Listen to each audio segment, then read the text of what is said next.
Chapter 3, man, I hate to use the U word. It's not my thing. It's not my style, especially when it comes to uber popular indie games like this, but I do think it's kind of underrated as far as this game goes. It's not to say people dislike it or anything like that. Not really. In fact, I've seen a lot of praise specifically towards Tenna. People have had just a ton of fun with all the obvious fan animations and whatnot they could do here. Something a burglar would not want to see when he breaks into a house.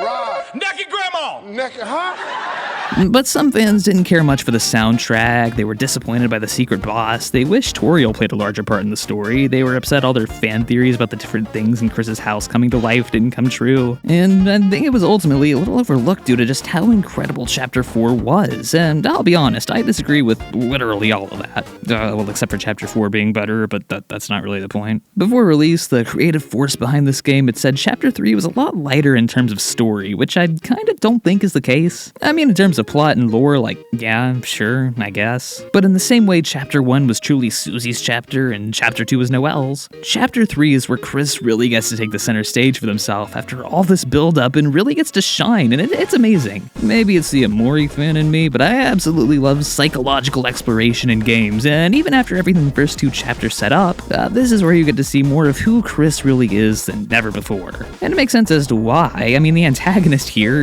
is Tenna, Chris's literal TV, who sort of feels responsible for raising Chris, for providing them with a lot of their best childhood memories, who shares a lot of the same traumas Chris does, primarily their whole, family and social circle falling apart thing. Chris's parents' divorce was so bad it effectively gave their television separation anxiety, and I don't know how I feel about that. I mean, Queen is incredible, and King was great too, but I honestly think Tenna's my favorite chapter and tag so far. Maybe that's just recency bias, I don't know, but his fear of abandonment, his fear of technology better than him, his fear of getting old and stale, his fear of never getting to entertain people again, and seeing his world completely fall around him because of that, I love that stuff, and I weirdly find it really relatable. Though I will say, I think this says a lot more about me than it does Tenna, for sure. But I think it deepens this game's theme so well by adding some contrasting perspectives to it. Like Ralsei tells Tenna, yeah, well, darkness' purpose is to make Lightners happy for a little while before they're discarded and forgotten, before Susie suggests, nah, there's more to Darkners, more to art than just being enjoyed temporarily than being thrown away, and it's a great showcase of this game's whole meta-narrative and this idea